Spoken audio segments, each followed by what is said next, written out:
tofauti duniani wakati ambapo unajiandaa labda kwa mankuli yako ya mchana na kadhalika. Hii ni idhaa ya Kiswahili ya Radio Fortune Africa.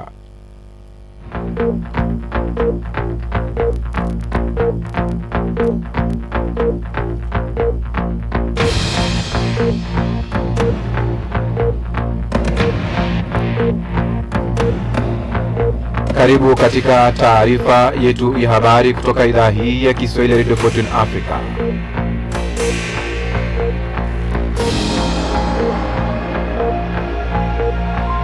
Kwa matangazo ya Afrika leo mchana na habari za dunia, na hivi sasa basi tunaungana na shirika la DW katika matangazo yetu haya ya mchana.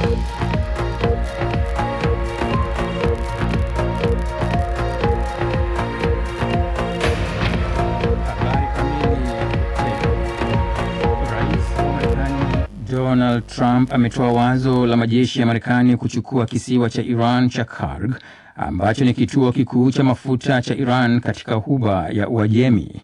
Amesema hayo kwenye mahojiano na shirika la habari la Financial Times la Marekani leo Jumatatu. Kauli ya Trump imejiri wakati mazungumzo ya kusaka amani yakiendelea. Tayari Iran imetishia kutega mabomu kwenye kisiwa hicho ikiwa kitavamiwa. Katika tukio jingine, akizungumza na waandishi habari, Trump amesisitiza kuwa Iran inakabiliwa na mabadiliko kamili ya utawala. Lakini tumeshuhudia mabadiliko ya utawala, kwa sababu utawala wa kwanza uliangamizwa kabisa, wote wamekufa. Utawala uliofuata pia umeangamizwa kwa kiasi kikubwa, na utawala wa tatu tunaoshughulikia sasa ni wa watu tofauti kabisa ambao hakuna mtu aliyewahi kushughulika nao hapo awali. Ni kundi jipya kabisa la watu. Kwa hivyo ningelichukulia kuwa ni mabadiliko ya utawala, na kwa kweli wamekuwa na uelewa sana. Kwingineko, jarida la Wall Street limeripoti kwamba Rais Donald Trump anadhamiria kufanya operesheni ya kijeshi Iran ili kuchukua kilo 400 ya urani iliyorutubishwa. Jarida hilo limesema kwa sasa maafisa wa Marekani wanatathmini hatari ya uvamizi huo kwa wanajeshi watakaoshiriki operesheni hiyo. Jerusalem. Bunge la Israel linatarajiwa kujadili mswada utakaohalalisha hukumu ya kifo kwa Wapalestina watakaokutikana na hatia ya kuwaua Waisraeli katika ukingo wa Magharibi. Bunge hilo limeanza kujadili mswada huo leo Jumatatu. Kupitishwa kwa mswada huo kutakuwa kilele cha msukumo wa miaka mingi wa siasa za mrengo mkali wa kulia nchini Israel wa kuongeza adhabu kwa Wapalestina waliohukumiwa kwa makosa ya siasa za kizalendo dhidi ya Waisraeli. Aidha, itakuwa ushindi kwa waziri wa usalama wa Israel Itamar Ben-Gvir, ambaye pia ni kiongozi wa chama cha kidini kilichowasilisha mswada huo bungeni. Wapinzani wa mswada huo wanautaja kama wakibaguzi wa rangi, katili na usioweza kuzuia mashambulizi kutoka kwa wanamgambo wa Kipalestina. Berlin. Rais wa Syria Ahmed al-Sharaa amewasili Berlin, Ujerumani kwa mazungumzo na kansela wa Ujerumani Friedrich Merz. Al-Sharaa alipokelewa na mwenyeji wake wa Ujerumani Frank-Walter Steinmeier. Hata hivyo, ujio wake umekumbwa na maandamano mjini Berlin, ambako hadi waandamanaji 5,000 wanatarajiwa kushiriki. Mazungumzo yao yatajikita kwenye suala la wahamiaji wa Syria kurudi nchini mwao na vile juhudi za ujenzi upya wa Syria baada ya miaka mingi ya vita vya wenyewe kwa wenyewe. Kabla ya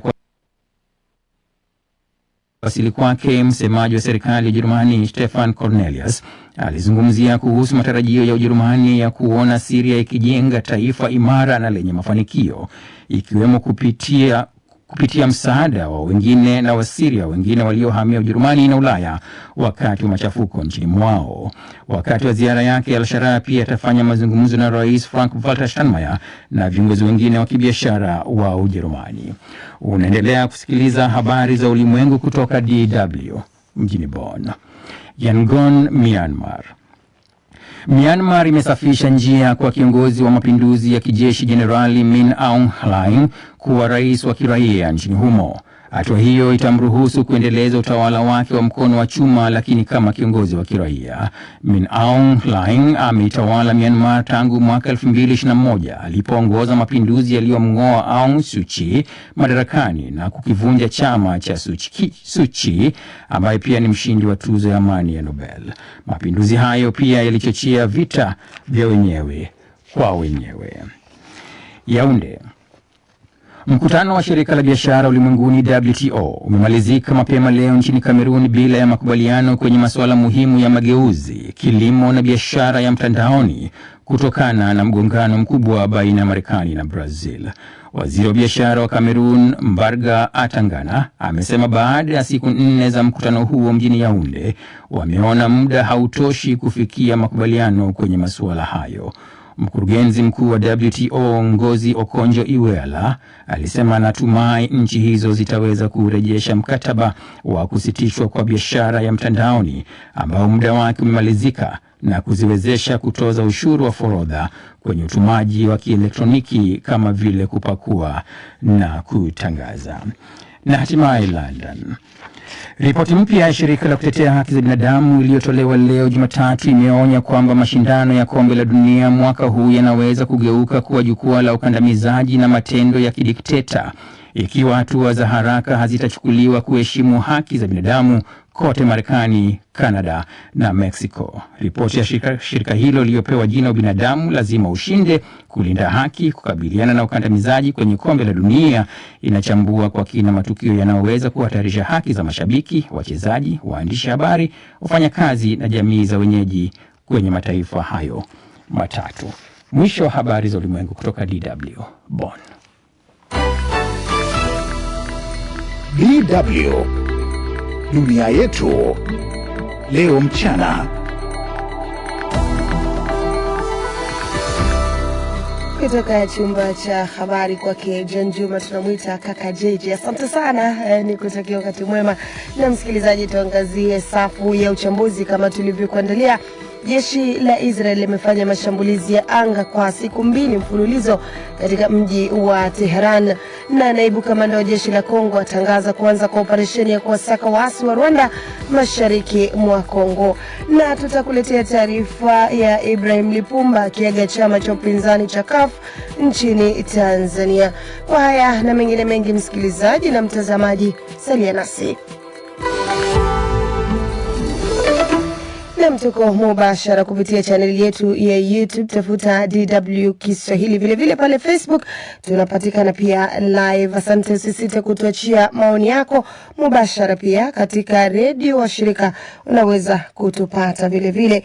Tuanzie safu ya uchambuzi mashariki ya kati. Jeshi la Israel limetangaza kuwa limefanya mashambulizi ya anga kwa siku 2 mfululizo katika mji wa Tehran nchini Iran, huku likiendesha mashambulizi mapya mjini Beirut dhidi ya miundombinu ya Hizbullah. Wakati huo Pakistan imesema kuwa Marekani na Iran zina imani na juhudi zake za kutaka kusuluhisha mzozo huo wa Mashariki ya Kati. Saleh Mwanamilongo na taarifa kamili. Jeshi la Israel limesema kuwa takriban maeneo 40 za uzalishaji na utafiti wa silaha yamelengwa mjini Teheran kwa kipindi cha siku 2 zilizopita. Maeneo hayo ni pamoja na vituo vya kutengeneza makombora ya masafa marefu. Kwa mujibu wa jeshi hilo, pia walishambulia maeneo ya kuunganisha makombora ya kupambana na vifaru. Wakati huo huo, Israel imesema imeanza mashambulizi mapya mjini Beirut dhidi ya miundombinu ya kundi la Hezbollah.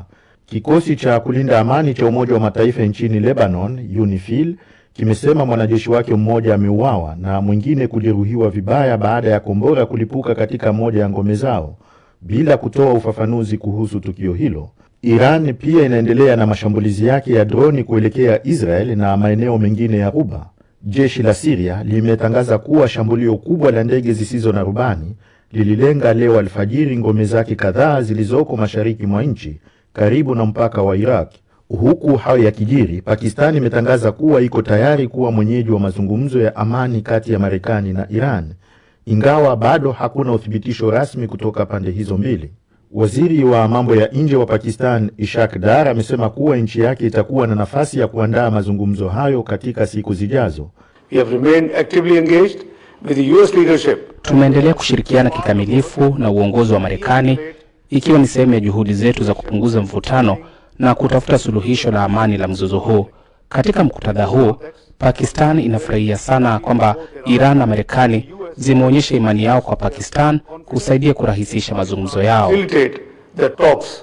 Hata hivyo, haijulikani kama mazungumzo hayo yatakuwa ya moja kwa moja au la. Wakati huo nchini Iran, viongozi wamepinga wazo hilo wakisema ni hila. Rais wa Marekani Donald Trump amesema katika mahojiano na gazeti la Financial Times kwamba angependa kuchukua mafuta ya Iran. Trump pia amesema Marekani inaweza kukitoa kisiwa cha Kharg, kituo muhimu cha usafirishaji wa mafuta cha Iran.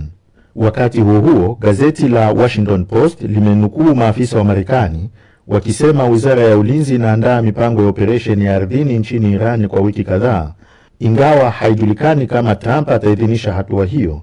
Spika wa bunge la Iran Mohammad Bagher Khalibaf alisema Jumapili kwamba Marekani inapanga mashambulio ya ardhini licha ya kuonyesha hadharani juhudi za kidiplomasia za kumaliza vita. Jeshi la Iran lilionya kwamba vikosi vyake vinasubiri kuwasili kwa wanajeshi wa Marekani ili kuwaonyesha cha mtemakuni. Na tukitoka Mashariki ya Kati tuelekee sasa Afrika Mashariki. Aliyekuwa mwenyekiti wa chama cha upinzani cha CUF nchini Tanzania, Ibrahim Lipumba, amewaaga wanachama wa chama hicho akiachia nafasi hiyo, huku akitupa lawama kwa ofisi ya msajili wa vyama vya siasa kuwa ndicho chanzo cha mgogoro ndani ya chama hicho, na kueleza kuwa haridhishwi na nafasi ya katibu mkuu wa chama hicho. Kauli ya Lipumba imekuja ikiwa ni siku kadhaa tangu ofisi ya msajili wa vyama vya siasa itengue safu za juu za uongozi wa chama hicho. Florence Majani ametutumia ripoti ifuatayo. Lipumba amesema hayo jana alipokuwa akiwaaga wanachama wa chama hicho na kueleza kuwa mgogoro ulio ndani ya CUF una nia ya kukiua chama hicho. Au pana ajenda ya kutumaliza kabisa tena.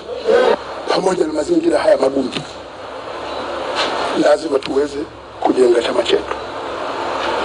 Na namna ya kuweza kujenga chama chetu ni lazima tupate katiba mpya na tume huru ya uchaguzi. Lipumba amesema nia alionayo ni kuwepo kwa msingi mzuri wa chama hicho ikiwamo kukijenga, na akasisitiza kuwa bado chama hicho kinasimamia kuundwa kwa katiba mpya ya Tanzania na kuundwa kwa tume huru ya uchaguzi. Februari 13 mwaka huu, ofisi ya msajili wa vyama vya siasa Tanzania ilitangaza kutoutambua uongozi wa chama cha CUF kwa kile ilichosema kimekiuka katiba na miongozo ya uchaguzi. Baadaye, Februari 20 na 21, baadhi ya wanachama waliitisha baraza kuu la chama hicho na kufanya uchaguzi na kisha kumchagua Mirambo Yusuf Mirambo kushika mikoba ya uongozi ya chama hicho na kuwa mwenyekiti rasmi wa chama hicho, na Habad Masuda kuchaguliwa kuwa katibu mkuu.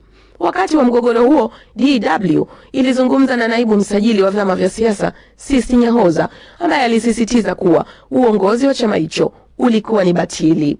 Mwenyekiti mpya wa CUF Mirambo Yusuf alikuwa na haya kusema baada ya kupokea rasmi mikoba ya uongozi kutoka kwa Ibrahim Lipumba. Lilikuwa ni jambo la msingi sana yeye aweze kupata muda wa kuaga, kwa sababu amekitumikia chama kwa muda ambao hatutegemei mwenyekiti mwingine kuwa anaweza akapata hiyo fursa. Ni fursa adimu. Akizungumzia panda shuka ya CUF tangu uongozi wa Maalim Seif Sharif Hamada, mchambuzi wa masuala ya siasa na uongozi kutoka Chuo Kikuu Huria cha Dar es Salaam, Profesa Wetengere Kitojo amesema, yani hayo mambo yanayotoka kwenye siasa na yeye akiwapo hayalingani na hadhi yake. Ni mtu ambaye ana hadhi kubwa, hakupaswa kupitia mambo haya na hiyo. Lipumba amekabidhi mikoba ya uongozi wa CUF baada ya kukiongoza kwa miaka takriban 27 akiwania urais mara kadhaa na kukipitisha chama hicho katika michakato lukuki ya kisiasa.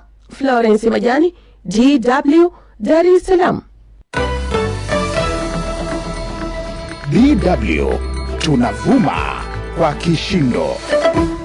Tunathamini maoni yako, usisite basi kutuachia pale Instagram, Facebook, tafuta tu DW Kiswahili. Tusonge mbele katika safu ya uchambuzi. Mkutano wa shirika la biashara duniani WTO umemalizika bila mafanikio mapema leo nchini Cameroon baada ya Brazil kulizuia ombi la Marekani na nchi nyingine la kuongeza muda wa kusitishwa kwa ushuru wa forodha kwa huduma za utumiaji wa kielektroniki. Hatua inayo kuashiria mkwamo mpya wa shirika hilo la biashara la kimataifa ambalo limekuwa na kipindi kigumu kusimamia majukumu yake. Mohamed Helef na mengi zaidi. Mkurugenzi mkuu wa WTO Ngozi Okonjo-Iweala amesema muda wa kusitishwa kwa ushuru huo ulikuwa umemalizika, jambo linalomaanisha kwamba sasa nchi zinaweza kutumia sheria zao kuweka ushuru wa forodha kwa bidhaa za elektroniki kama vile upakuaji wa data mtandaoni na kurusha matangazo ya moja kwa moja. Hata hivyo, mkurugenzi huyo alisema bado shirika lake linatazamia litaweza kurejesha kipindi cha usitishwaji wa ushuru kwa kuwa Brazil na Marekani zilikuwa zinajaribu kufikia makubaliano mapya juu ya suala hilo. Hata kabla ya muda huo kufikia mwisho wake hivi leo, tayari matarajio yalikuwa madogo sana kwenye mkutano huo, lakini ukweli kwamba makubaliano hayo yameshindwa kufikiwa watazamiwa kuwa pigo kubwa kwa shirika hilo ambalo limekuwa likikabiliana hali ngumu ya kutekeleza majukumu yake katika wakati ambapo mataifa mengi yamekuwa yakikwepa na kufanya biashara kinyume na kanuni zake. Hata hivyo, mkutano huo ulifanikiwa kwenye uandishi wa rasimu ya mageuzi makubwa ya shirika hilo, ingawa makubaliano juu ya rasimu hiyo bado hayajafikiwa. Mazungumzo ya WTO yataendelea mjini Geneva nchini Uswisi, kwa mujibu wa mwenyekiti wa mkutano huo wa Yaounde, waziri wa biashara wa Cameroon Mbaga Atangana, ambaye amesema huenda yakafanyika ndani ya mwezi wa Mei. Waziri wa biashara wa Korea Kusini Yeo Han-ko aliambia shirika la habari la Reuters kwamba kushindwa kuongezwa muda kwa usitishwaji huu wa ushuru si habari njema kwa biashara ya mtandaoni. This e-commerce moratorium, if it is not extended. Usitishwaji ushuru wa forodha kwa biashara ya mtandaoni ikiwa haukuongezwa kutasababisha machafuko makubwa sana kwenye biashara hii inayokuwa kwa kasi. Nadhani mkutano huu ulikuwa mahala pazuri pa kutukumbusha juu ya umuhimu wa WTO na kanuni na mfumo wa pamoja wa kufanya biashara duniani. Trading rules and the system. Naye waziri wa biashara wa Uingereza Peter Kale amesema kushindwa kufanya maamuzi ya pamoja mjini Yaounde ni pigo kubwa kwa biashara ulimwenguni. Mkutano huu wa Yaounde ulikuwa kipimo cha jinsi WTO inavyoweza kuendelea kuwa chombo kinachofaa kusimamia biashara duniani kufuatia mwaka mzima mtafaruku kwenye biashara na machafuko yaliyokumba sekta hiyo muhimu kwa maendeleo ya ulimwengu, kufuatia vita dhidi ya Iran vilivyoanzishwa na Marekani na Israel na vinavyoingia mwezi wake wa pili sasa. Usitishwaji wa ushuru kwenye biashara ya mtandaoni ulianzishwa mwaka 1998 wakati biashara hiyo ilipokuwa ikianza ili kuipa nafasi kuwe zaidi, lakini takribani miaka 30 baadaye Brazil na Uturuki zinaona kwamba usitishwaji huo unafaidisha zaidi mataifa makubwa yanayomiliki mitandao na majukwaa makubwa pekee, na kwamba umewadia muda sasa wa kurejesha fedha kwa mataifa masikini ambao wamegeuka kuwa watumiaji wakubwa wa huduma za mitandao hiyo. Na asante sana Mohamed Helef kwa taarifa hiyo. Tuelekee sasa Jamhuri ya Kidemokrasia ya Kongo. Jeshi la nchi hiyo limeanzisha operesheni za kuwasaka waasi wa Rwanda FDLR mashariki mwa Kongo. Jana naibu kamanda wa jeshi la Kongo alitangaza kuanza rasmi kwa operesheni hizo mjini Kisangani katika jimbo la Shopo, akitoa wito kwa FDLR kujisalimisha ili warejeshwe katika nchi yao. Kutoka Bukavu, mwanahabari wetu Mitima de la Chance ametutumia ripoti ifuatayo. Akizindua rasmi operesheni hiyo mbele ya maafisa wa kijeshi, naibu kamanda wa jeshi la Kongo Generali Ichaligonza Jacques amesema kuanza kwa msako wa FDLR kunaashiria hatua mpya ya utekelezaji wa ahadi za usalama zilizotolewa na Kinshasa, haswa ndani ya mfumo wa makubaliano ya Washington. Alitangaza kuwa vikosi vitatu viko tayari kwa operesheni hii na akahimiza FDLR kujisalimisha. Iwe kwa hiari au kwa nguvu, lazima wasalimishe silaha zao. Dhamira yetu ni kuangamiza makundi yote ya kigeni yenye silaha kwenye ardhi yetu kwa mujibu wa makubaliano ya Washington. Kuna awamu ya kuheshimiwa, halafu kuna awamu nyingine ambazo sisi kama jeshi la Kongo tutaheshimu. FDLR lazima warudi katika nchi yao kwa sababu nchi yao ni Rwanda, sio hapa Kongo.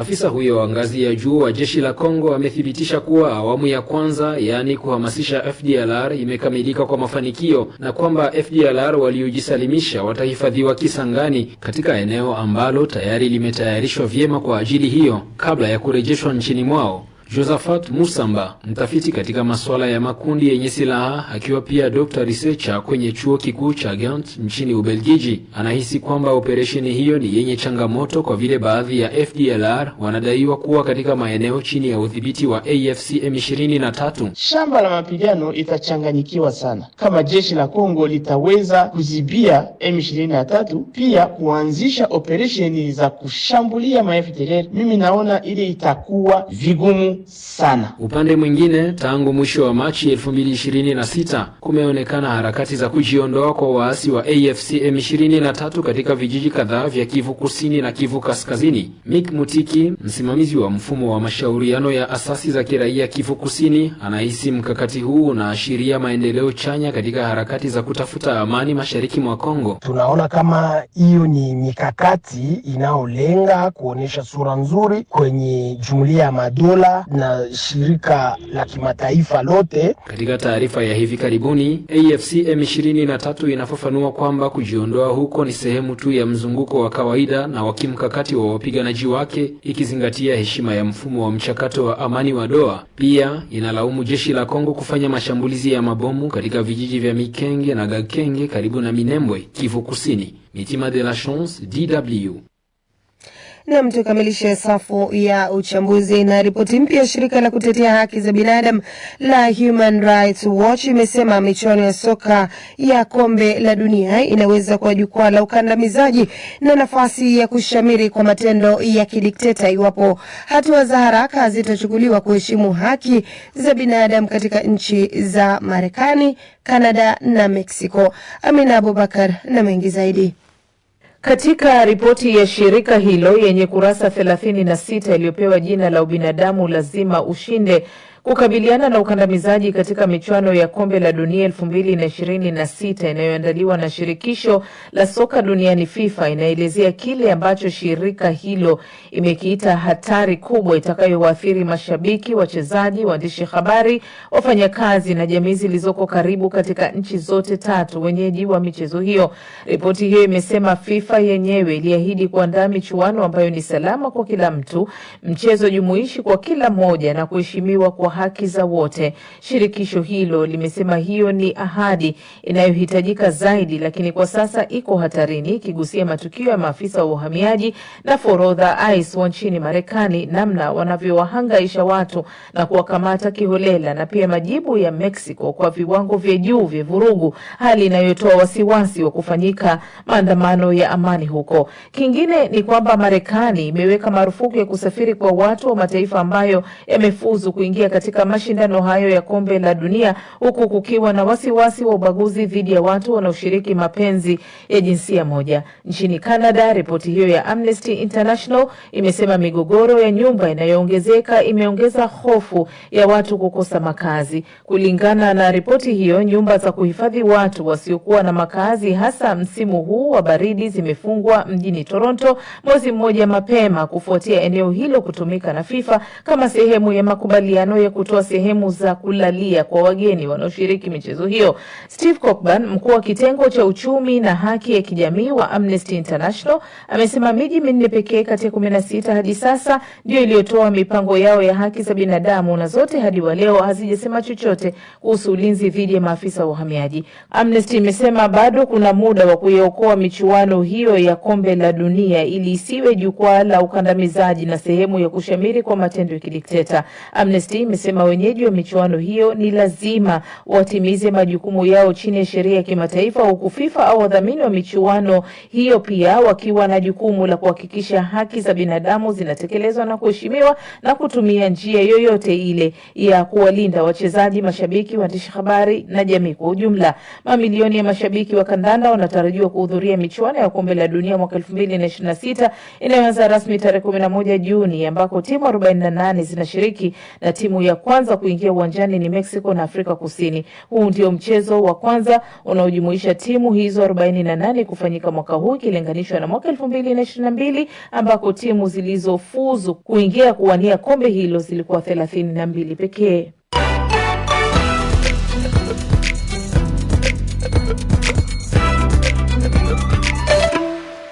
upande wa pili wa studio Lilian Mtono amejaa tele kutuarifu yanayovuma katika mitandao ya kijamii. Karibu Lili. Asante Saumu. Nianzie nchini Tanzania mchana huu. Kauli ya Waziri Mkuu Mwigulu Nchemba kwamba ufukwe wa Koko hauuzwi kwa mwekezaji yoyote na badala yake utafanyiwa maboresho kwa manufaa ya wananchi imeendelea kupata maoni mengi nchini humo Saumu, na ilitolewa jana Jumapili. Lakini kwa nini imeendelea kupata maoni? Nchemba kwanza alitembelea Coco Beach, ufukwe huwa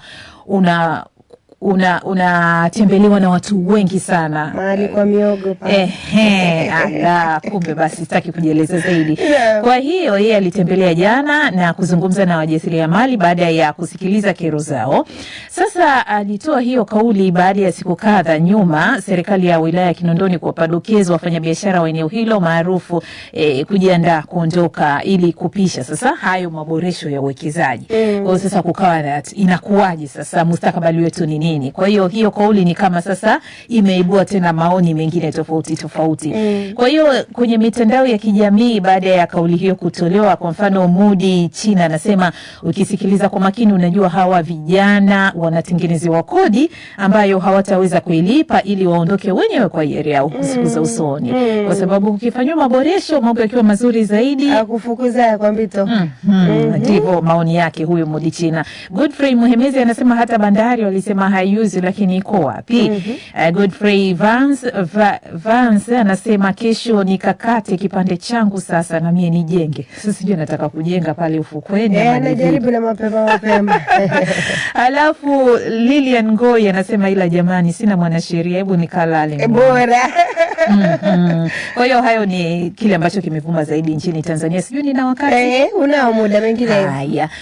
Kauli ya Papa Leo wa 16 kwamba Mungu huzikataa sala za viongozi wanaoanzisha vita na kuwataka watubu imezua gumzo na maoni mseto mitandaoni kote ulimwenguni. Alisema hayo kwenye ibada ya Jumapili ya Matawi jana na kusisitiza kwamba Mungu ni mfalme wa amani na hakuna kiongozi anayeruhusiwa kutumia imani kuanzisha machafuko ya kijeshi, na hasa akiangazia mzozo wa Mashariki ya Kati na Ukraine. Maoni kwa mfano Julie Butler anasema Mungu hakatai sala ya mtu yoyote, kwani wewe unamwamini Mungu yupi? Anamuuliza Papa. Lakini wengine wanasema ni sawa alichokisema Papa, na kuna wengine wanaona kana kwamba hivi vita ni kama tu silaha ya shetani ambayo inatumika. Kwa hiyo maoni ni tofauti. Msingi Mungu watu hawajui anachokiamua ndicho anakipanga yeye mwenyewe. Kwa hiyo sisi wengine ni kubangaiza tu kwa maneno na hisia tofauti. Haya basi ndio mengi yanayozungumzwa huko mitandaoni. Najaribu kuangalia hapa baadhi ya watu ambao walikuwa wametufuatilia kupitia mitandao yetu ya kijamii, lakini niingie tu pale kwenye chaneli yetu ya YouTube Lilian Mtono, naamini kwamba itakuwa ni changamoto pengine kuweza kuwaona, sijui upande wako kama utaweza kuwaona.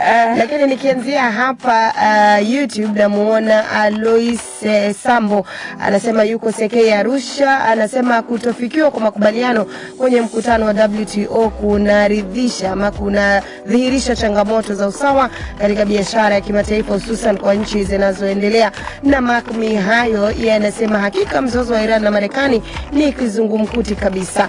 Na huyu hapa anafahamika kama Wilfred Kilinjuma akiwa kule Bulungula, anasema mkutano wa kujenga uchumi, hakika viongozi hawa hawakujipanga kwani hakuna kilichofanyika.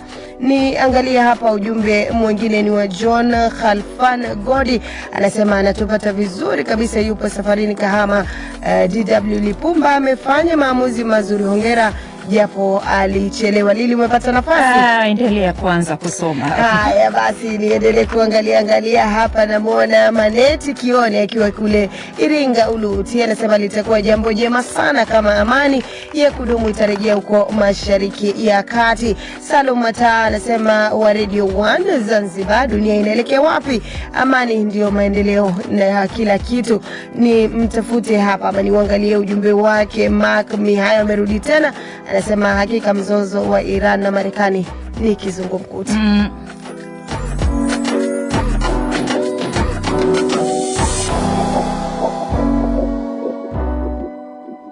Naam, Lilian Mtono, maoni kidogo leo alikuwa amechanganyana, lakini asante sana kwa kutuangalilia yale yaliyoko mitandaoni. Tutapatana tena baadaye muda wa jioni. Sasa basi tujiandae kwa ajili ya michezo. Ni Jumatatu ya michezo. Asante sana msikilizaji na mtazamaji, endelea kuwa nasi. Asante sana Sam Jama hapo hivi kwa kutupasha vizuri. Sasa hivi msikilizaji, ni wakati wa kupokea kiziba mkonga cha sasa. Kabla ya kuweza kutamatisha awamu hiyo ya kwanza, pokea kiziba mkonga cha sasa.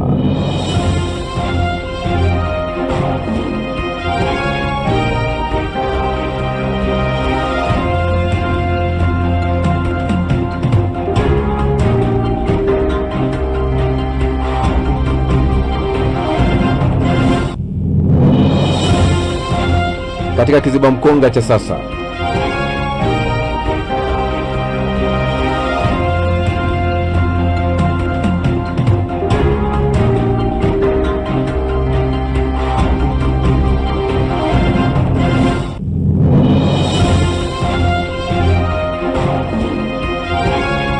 mmekaa kwenye uchumba miaka kibao msikilizaji.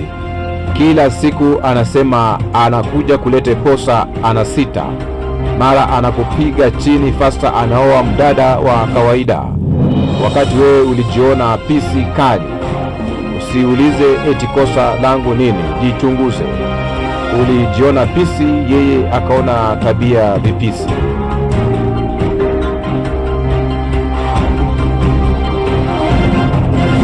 Maana kwenye mahusiano na ndoa, matokeo yana nguvu zaidi kuliko nia. Na hicho ndicho kiziba mkonga cha sasa.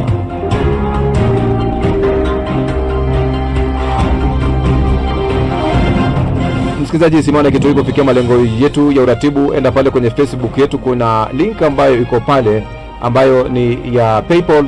Andama ile link utapata ukurasa ule ambao basi utaweza kuwa na maelezo vile unaweza kuwa baraka kwenye kituo hiki.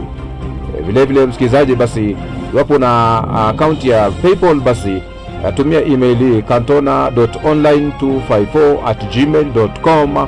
Hiyo link basi itakupatia nafasi ya kuweza kutupiga jeki kwa chochote kile. Kwa vipindi bora, matangazo yenye tija, ukweli na burudani, sikiliza idhaa hii ya Kiswahili ya Radio Fortune Africa, kituo chako kinachokuwa kwa kasi duniani. Mambo yetu, safari yetu, maisha yetu, tamaduni wetu na imani yetu. Sikiliza idhaa hii ya Kiswahili ya Radio Fortune Africa, jukwaa la ukweli, Afrika halisi, sauti yetu na taswira yetu.